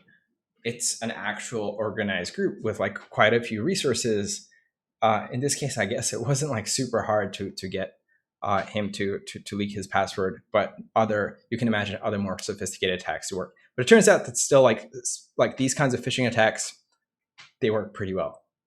So that's like one thing to be mindful of. It's likely that you're not going to. Well, I take it back. You probably will get a bunch of phishing emails, but they're usually related to trying to get your bank account information, or fake IRS calling you saying that you owe money and you have to pay them now. Like if you're say a grad student. So these kinds of things do happen. There's things to be mindful of, and like if you're worried about email password compromise, what should you do? You should use two-factor authentication. Ideally not with SMS, but we can talk about the trade-off there too. The thing that you should use is something like Google Authenticator, which is actually pretty decent, right? So that will make it much harder for somebody to compromise your email accounts. But again, like if you're Java desktop, SMS is actually a bad idea because these attackers can probably pay off somebody at T-Mobile $1 million to then change the destination for a particular phone number, right? And that has happened actually, not in this particular case, but the buy off of telecom. I think it was actually T-Mobile that they managed to do this. So use Google Authenticator. That's actually pretty good. Okay. What do we do after? Well, we have to always, again, assess the risk. So we're not always going to be in that case where we have to deal with nation state attackers.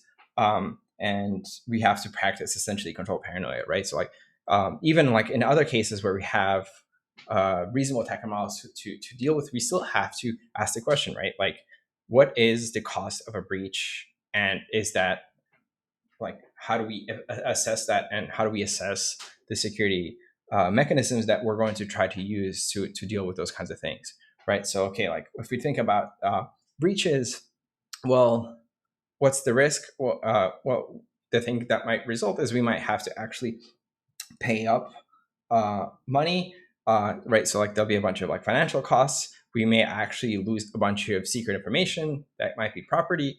That might also lead to like personal safety, right? But there could also be indirect costs with data breaches, right? So in the case of the Podesta, right, like reputation was actually like definitely a thing on the line. That like if you have a data breach, depending on the company that you're running, that might affect future businesses, especially if you're dealing with like, if your customers are like, say, governments, like suddenly you're no longer trustworthy because you had a data breach. It might also have like personal impact, right? So like it could affect your well-being if this is an attack directed at you. For example, I forget what those things are called, but when people post private photos of their exes, right? Like that actually has huge indirect cost on people's well-being, right, revenge porn, right? And like it's an awful thing, but it's a thing that you might be worried about depending on who your ex is, right? And then okay, so like we have to worry about the cost, we have to worry about the likelihood of these attacks, and then how likely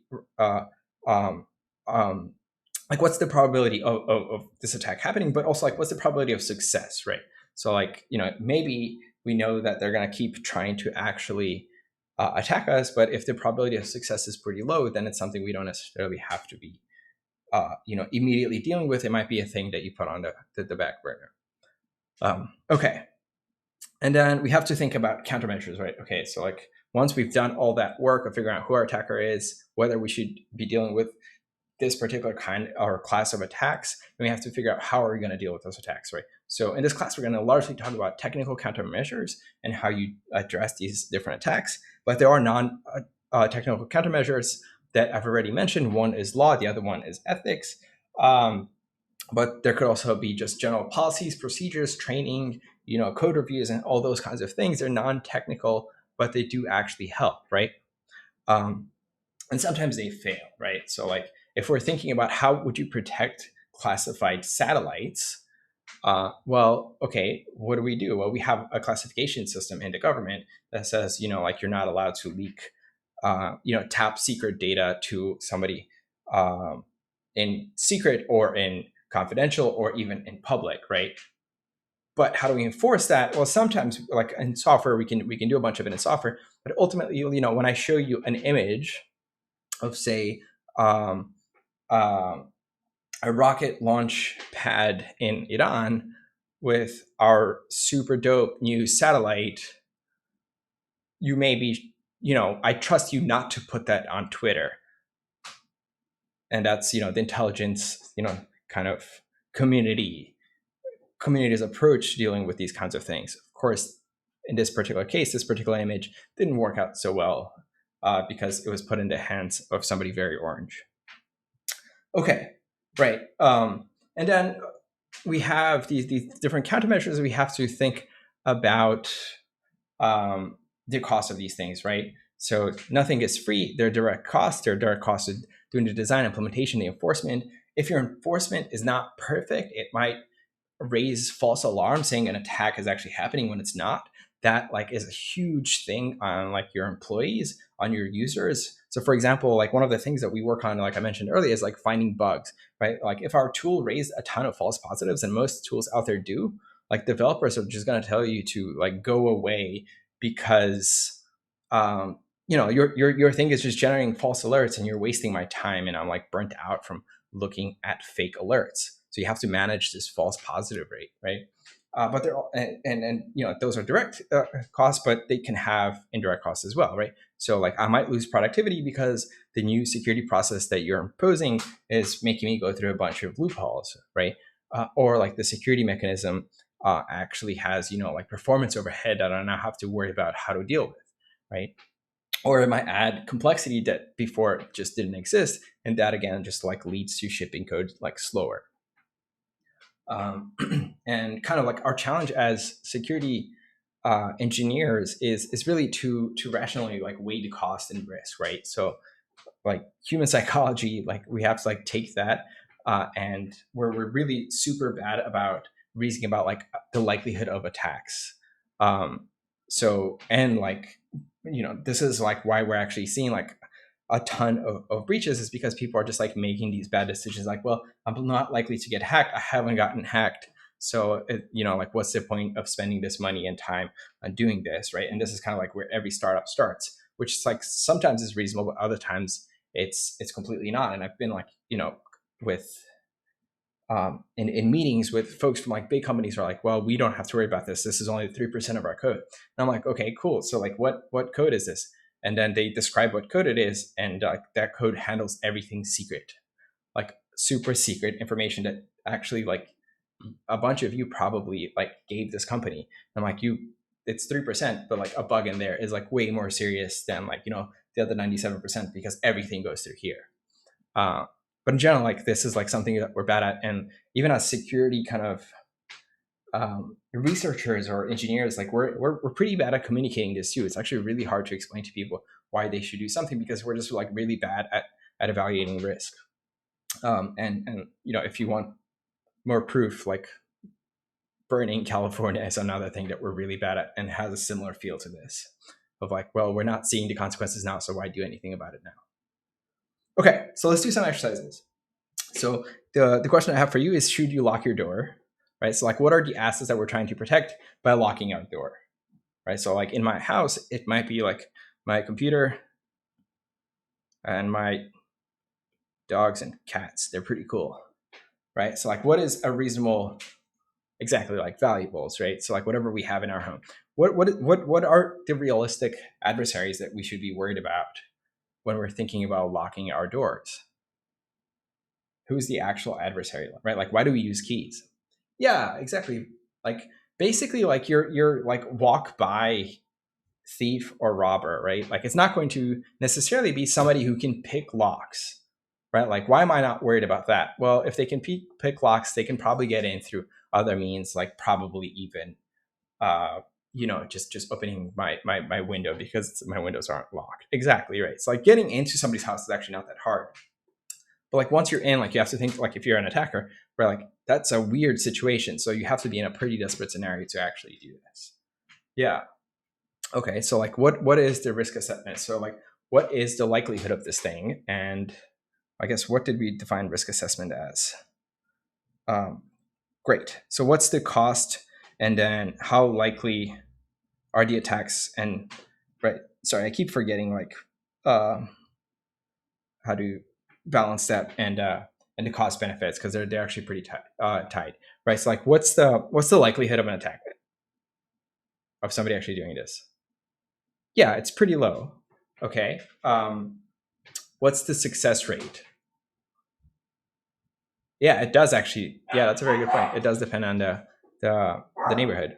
Yeah, exactly. So it's like low risk but high success rate, right? Okay.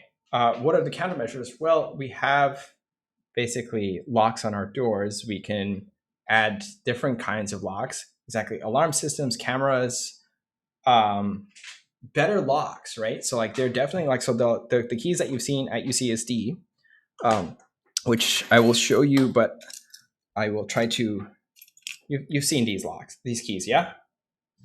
Right. So these keys are actually like much better than other keys. But like, okay, like one thing that like the reason I'm showing you the key this way and not the rest of it is because actually like having a photo of my key makes it easy enough for people to make another key, right? Just from a photo. And in fact, like we have research from UCSD, I think this was Stefan, and the other folks, they have, they were able to, with a telescope from like super far away, zoom in on a photo of keys and reconstruct the actual key, right? But that's a very different attacker model or a different adversary that we're worried about.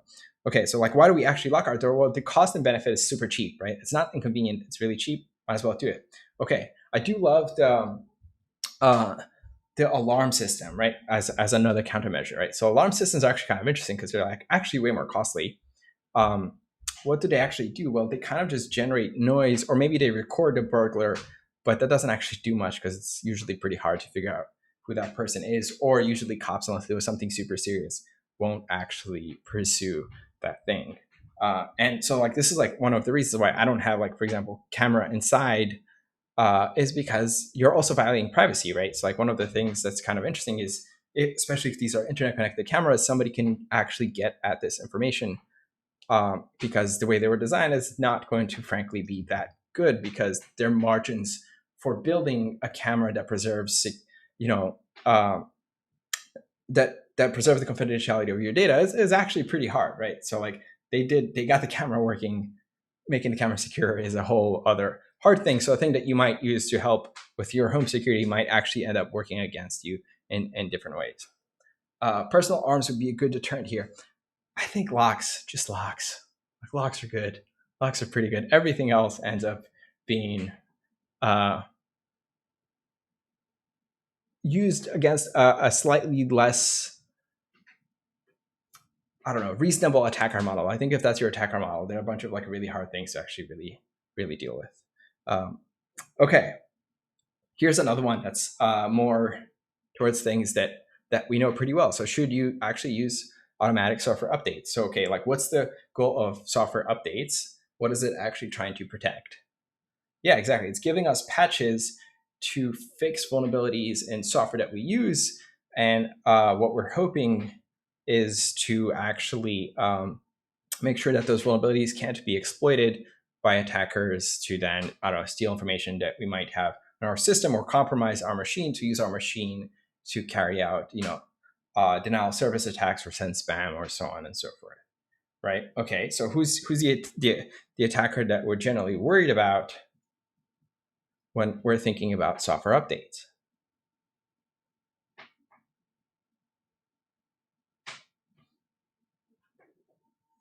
Yeah, right. So like great, like unpatched systems get owned all the time, and ransomware is kind of the way they do it, right? So like I don't you don't have a software update, great. I'll use that vulnerability, compromise your system, encrypt your whole disk, and then charge you money to give you your data back, right? Exactly. So organized criminals are a perfect case of this, and so are really script kiddies, right? So like drive-by downloads are things. So like when you visit like random websites, if you use random websites to like watch videos, those things typically like actually try to like well. Typically is a hard word, but there are plenty of websites that actually will try to install malware on your system. The way they do that is by exploiting bugs in these different pieces of software. Okay. What's the risk of doing software updates?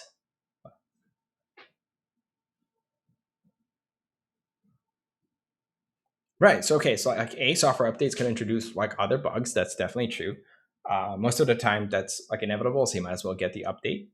Um, right. So it could actually break your system. Right. So like sometimes like software updates could potentially break your machine. That we've gotten much better about this, but this used to be a concern quite a bit. And I guess like now where we may see it is IoT devices getting updates, and then like your microwave not working because the software update kind of failed. Should you be worried about the software update itself being backdoored? Maybe. Like I was looking at my insulin pump and doing updates for that. And I started kind of like questioning it a little bit because it seems like they might be doing something on over unencrypted network channels. Now, that's not a rational attacker model because somebody would have to do a pretty sophisticated uh, they'd have to carry out a pretty sophisticated attack to actually like give me a bad software patch.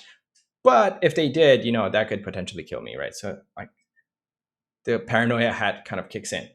But like in general, like software updates are like pretty low risk, and they're they don't actually have like huge costs, right? Like maybe like over time we get code bloat, and like we've seen this with I guess Apple products, where over time like things are slower, and that might affect other things like availability.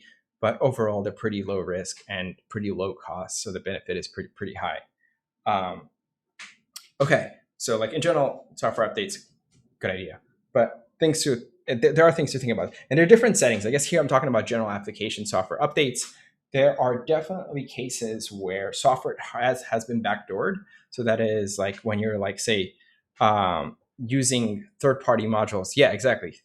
So what Byron is talking about is when we're using libraries that depend on other people. Sometimes those people um, sell the name to that library and somebody malicious. That somebody malicious might ship a different library that might usually steal your Bitcoin. That's kind of like what they typically do. But and this has happened. It's not super high. Um, it's not very prevalent, but it's definitely something to be concerned about. And there are definitely mitigations for actually dealing with this, right? So and we're going to talk about quite a few of them. And like one of them is actually the sandboxing thing, where we're like, look, if you have a sandbox, like sure, give me a malicious library. That's exactly the point of the sandbox, is exactly to let you not worry about this library. And if we've designed it to deal with a malicious library from the start, then we're good to go. If it has vulnerability, fine. If it's malicious, fine. Right. So like there's certain things that we can do that are like low overhead, but high reward in terms of security. So sandboxing and software updates are usually that, but we can talk about sandboxing more. Okay, what about the CSE bear? Right. So what's the asset? Well, the bear. Who should we be worried about stealing our bear? Probably like I guess a rival school, which I don't know if we have one. Do we have a rival school? I don't know anything about this. UCB, great. Yeah, those hippies are gonna come and try to steal this bear. Okay, great. Like, what's the risk? Well, this seems like a pretty low risk, I guess high reward, right? So like it seems like if they're able to actually do this, they get a really sweet bear. But we really don't have to do anything about it because the bear is so heavy that actually carrying out this attack seems really hard, right? Like you need to have all kinds of cranes to actually lift the thing to get the bear, and not to mention that you'll be noticed and arrested and before that actually that actually happens. So my this is what I describe a case of secure by construction. The bear is well designed so that nobody can actually steal the bear. I think Brandon, you can stay. Okay. Um, so how do we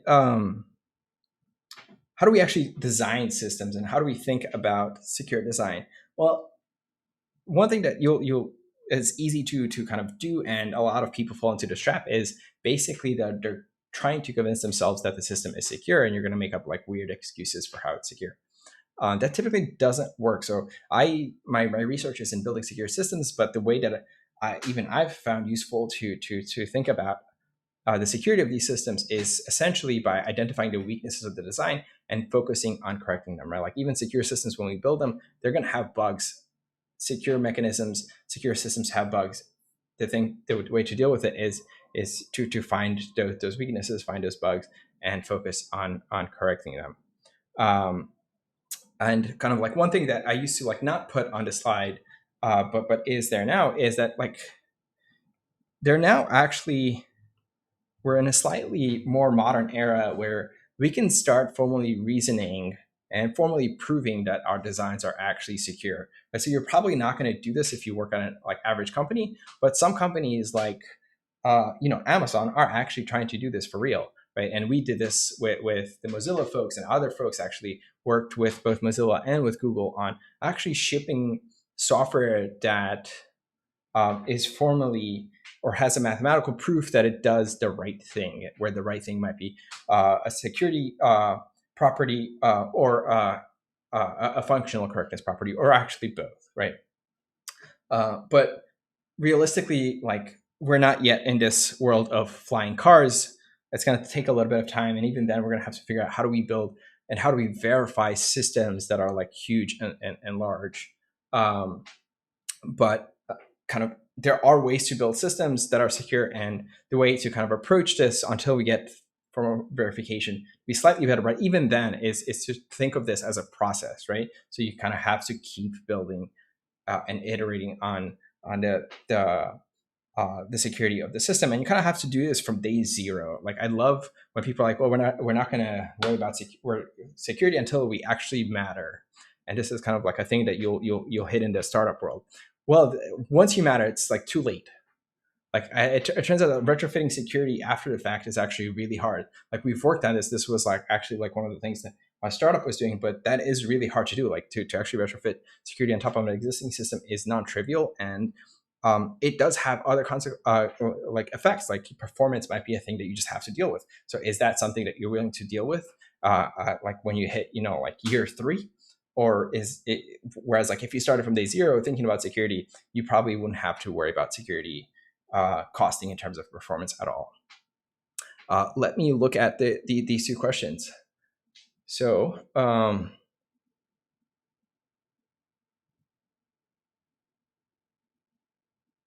yeah, so I think cultivating security through education and culture is actually super important. But there are ways to actually build secure systems at least much better than we are today using technical approaches, right? So I think you want a little bit of both. I think in reality, what we've done until essentially the last couple of years is just try to say that this is a culture problem, but it's really not a culture problem. Teaching developers how to write secure code is hard because the tools that you're using are kind of insecure by construction, right? So like writing secure code in C is super duper hard.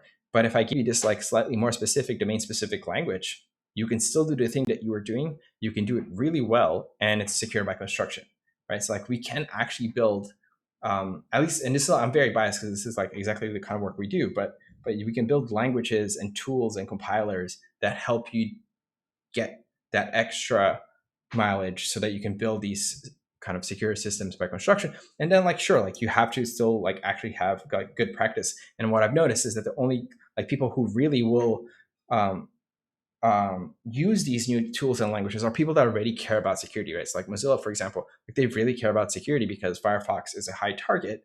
So they're essentially like what I would call like, you know, some of like they have one of the best security teams on the planet. So like if we're like coming up with these new tools that will help them do their job better, like that's a thing that you can typically do. Um, but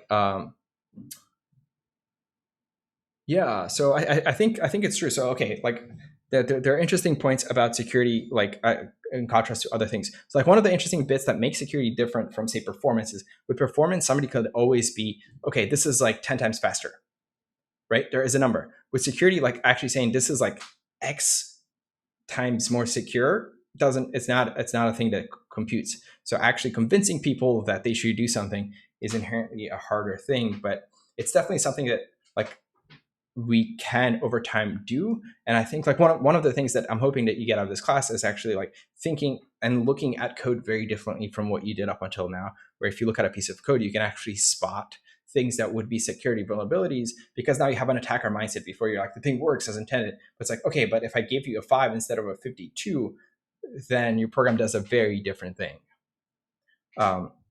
Okay, so how should we actually build these secure systems? So we have a secure design approach. Well, there are really like two things to really think about. One is like, what are the components that we actually trust to be correct, right? This is our trusted computing base. So you'll hear the term TCB many times, right? So this is the code that we have to get right. If we get this wrong, we're doomed. And oftentimes this is like your security enforcement mechanism, the thing that actually might perform the checks.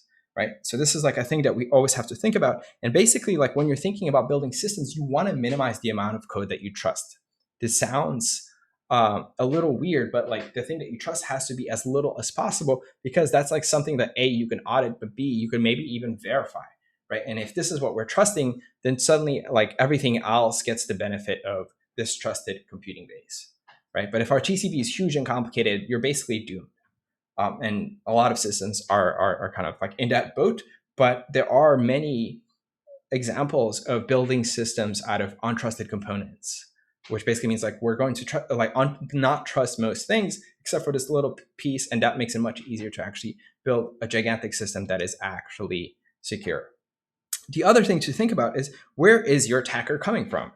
Right? So like when we had the earlier example of the web app, is your attacker actually coming over HTTP or can it be somewhere else? So like what is the actual attack surface that is exposed to the attacker, right? Like the attacker is not like necessarily going to be a third-party library all the time. Sometimes they might be just a random person on the network sending bytes to your machine, and that's a different attacker model and a very different attack surface from um, a third-party library, right? Like running attacker code is very different from handling attacker input.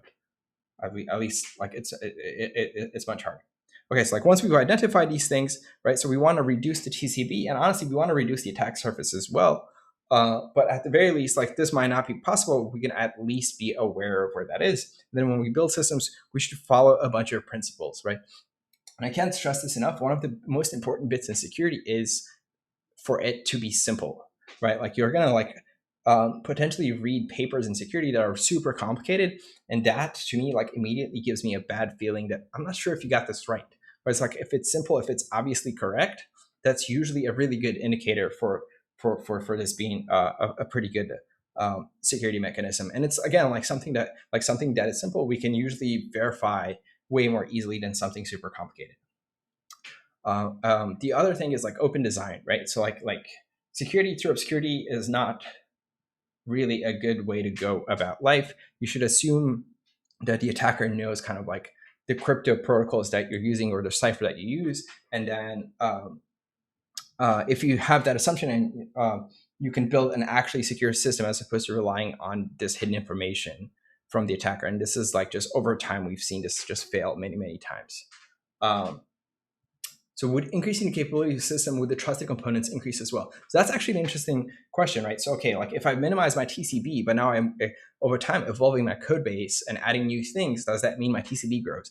Not necessarily, actually. So that's actually kind of interesting. If you've properly designed your system, you can a bunch of times like add new functionality without worrying about increasing your attack surface or even your TCB, right? So for example, like I keep going back to sandboxing because like it's a particularly interesting way to build systems, right? Like if we assume that everything is untrusted, Well, that means I can just like add totally new functionality. I assumed the stuff that I wrote is buggy or malicious, right? It's like, let's just add new stuff. We can always extend the functionality without worrying about that affecting security, which usually means like we don't touch the TCP. Okay, the other bit about simplicity is that somebody's going to maintain this code over time. Again, bugs appear because code evolves. You have to like be thinking not just about yourself, but about the person handling your code over time. So like if you wrote something simple, something that's actually maintainable, that's actually like way more useful than something complicated and something that could potentially be prone to bugs that are introduced by somebody else because they didn't understand what the hell you were doing. So maintainable code is a huge, huge deal. Like not being clever is really good here. The other two design principles, and the ones we're largely going to talk about in this class, are privilege separation and least privilege. And what these basically say is like, the idea of least privilege is at least to say, like, look, this program should only have the privilege to do what it needs to do, not everything else, right? So if we think about, say, and this applies to a program, but also to everything else. So we can think of a language, right? So by default, for example, the C programming language has access to everything, right? Like you as the user running that particular program. But we could have designed the system to be very different, where ahead of time, like, in your language, or in, like, let's say in main, you declare these are the privileges that I need. I need to open these 3 files and that's it, right? Because that's what I actually need to do. And it might even be I need to open these 3 files, in a particular order, or I only need to open this one now as opposed to, but I need to open the other one later, but not both at the same time, right? So we can say that you should only have access to the things we need. And that's great, because if the thing has bugs, it gets compromised. The only thing that can actually corrupt or leak is the things that it has access to, right? So if we don't have too many privileges, we can't necessarily do anything bad, or at least not anything that would be surprising, right? So that's kind of like another thing, is like the principle of least surprises, also a pretty good one. And privilege separation is basically saying, like, let's break down our component, our system, into multiple components, each one which is least privilege, and then have them talk to each other over essentially typed interfaces. So that then, like, one component getting compromised means that the other one won't actually be affected, right? And that's actually a pretty big deal. If you think of, say, a website, right? Like a website that has, like, let's say /admin and then /user. We may want this part of the website that's handling the admin bits to be very different from the one that's handling user, or like /public route information. So this one might need to access the public part of the database. This one might need to access the admin. But we definitely know that, like, this piece of code should never access the admin parts of the database, right? So if we properly like chunked out or broken up our application into these, say, 3 different components, then the compromise of this one means that it can't get at sensitive information, or act as the admin and corrupt sensitive information. And we'll go into both of these in quite a bit, because they're essentially the thing that has worked super well for building things like secure browsers. Okay, the other 2 are defense in depth. The idea here is, well, we should layer different security mechanisms, because it's inevitable that one will get bypassed. And as long as at different layers we have different security mechanisms, well, the hope is that we can handle different kinds of, or different classes of attacks, or make it much harder for an attacker to get at the actual sensitive information. So for example, your browser has multiple sandboxes, because they assume that some attacker is going to be able to compromise the part of the browser that renders the page. But then that's not enough. That piece of code can't access your files. To access your files, you have to compromise a separate process that has a different sandbox, and now that thing got much, much, much harder, right? Or like, if you want another example within the browser case, like the thing that we have in the browser is the JS engine, so the JavaScript engine. This is a memory safe language. To get at interesting bits, we have to break the JavaScript engine, which is a security mechanism, and then we have to break the outer sandbox as well, right? So we have 2 layers. They deal with different kinds of attacks. It becomes much harder for somebody that's not super sophisticated from actually getting or carrying out the attacks that they want to carry out. Okay, And then mediation, the idea of mediation and failsafe defaults is basically like we should always be mediating on every, we should be checking access at every point and not caching these things. So we'll go into this a little bit later too. And the idea of fail-safe is, well, if your thing fails, then it should fail in a secure mode and not in a open the doors mode. And this gets pretty tricky because, for example, like if we have a fire in a building, like the fail-safe thing would say, well, every door should be locked. But that might be bad because you trap people inside, right? So like sometimes we need things to fail open. And this has been a kind of a tricky balance, especially on the web with different kind of specifications dealing with, just backwards compatibility and things like that. Okay. Let's see. How many of you are still around? All right. So there's still quite a few of you. So let's maybe do a very quick two kinds of exercises. So how do we prevent cheating on an online exam? How would we go about it using just great. Okay. So I like both of these. So like one, create new questions according to person. We've thought about this, and I was actually going to build a website exactly for dealing with exams, and I might still do that. But okay, so let's see. One of the other ones, proctoring. Okay, so like great proctoring and proctor eye tracking through camera. These are great. So actually, like this is the thing that I wanted to talk about. It's like one thing we can do is we can force you to. Well, we can't, but we can get you to say install. Like ProctorU is basically spyware. It's like super awful. So we can get you to actually install that. That tracks like what network communications your browser is making. Some of these things might actually have eye tracking and face recognition and all these things. What's the concern with this? Like, why didn't I go for these things? Right? It's like, yeah. So ProctorU actually is hurting a lot of innocent people. 2, privacy. Yes, privacy. And yes, privacy. Right? So, okay. But it's actually not even just privacy. So like, I think that, cost is fine. Who cares? These things aren't actually super expensive.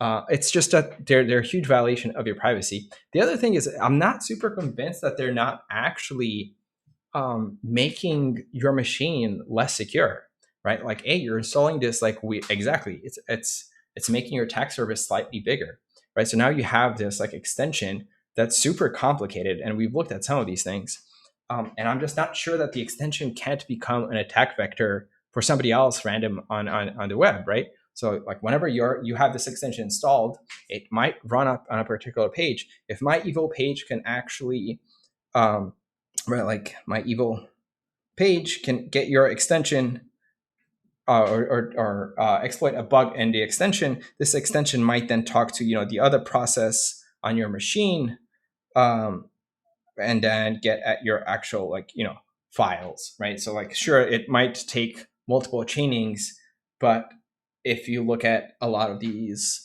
Proctor extension companies, they're not exactly the most thoughtful people, at least in how they respond to privacy concerns and things like that. So like I'm personally scared that this would expose your system to quite a few more security vulnerabilities than you actually need or should be dealing with. The other thing is it's not clear, like, okay, if you're actually like a sophisticated attacker, like one thing that I can do, right? Like I'm on a Linux machine. One thing I can do is I can totally like take a video of myself pretending to take an exam, and then I can pipe that video to whatever it thinks is the camera, right? I can also create fake networks, so I can like record myself during a normal day and like play back that thing, right? So like actually bypassing this thing is not trivial, I would say, but I think it only needs to be done once and packaged up into a tool that anybody else can use, right? And then like trying to actually deal with students essentially faking this thing is, well, like building that thing sounds kind of fun, and I totally like think that somebody should do that because it would demonstrate that these things are like fundamentally really hard. They're trying to solve a problem that's like super hard for security, and they're pretending like they're doing a really good job with it. But yeah, what the hell was I getting at? I don't even know. Yeah, anyway, that's bad privacy, bad security. Don't need to do it. And let's move on to maybe the last example, which is how do I prevent you from stealing my passwords? Yeah, two-factor authentication is probably like the easiest way to do it, which basically says I won't. I'll accept that sometimes my passwords might be leaked, but I have a different way of uh, um, proving to a particular service that it's actually me and not somebody else.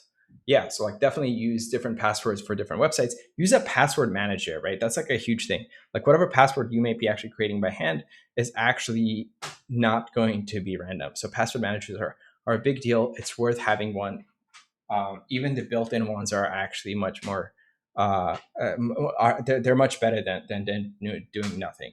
But KeyPass X is one example that I would recommend. So um, if you're on Linux, but I think it also works on all the other browsers. Let's see. Changing passwords every so often. So actually, that's kind of interesting. But it turns out there are like research studies that show that that's actually a bad idea. And UCSD has made us do this a bunch of times, despite the fact that there are papers showing that we shouldn't actually be doing this. But that's a super unintuitive thing, actually. But what happens when you're in a situation where you don't have the password manager? I would say don't be in that situation. So you're either in front of a computer and you need to use a password, and B, it's okay, just like life, move on. Just say I don't have my password. So yeah, it turns out that actually changing passwords. So we as people, I can actually I'll post a link to the paper just because like we're going so much over that actually talks about this. But we're really bad at choosing new passwords, and it also tells attackers like when people are changing passwords. So a bunch of times like password resets are also like ways of getting at people's credentials. Let me see what else. Okay. Well, okay. There are a bunch of pretty good suggestions. Yeah. Don't. Yeah, I think that's right. We also do just increment one or two. Okay. So that was kind of it. Thank you all for sticking around. That was quite a bit longer than intended, but hopefully fun. If there are any questions, I'll stick around. But we can also chat more on Piazza and everything else. Cool. Thank you all. I will stop the recording now. See y'all.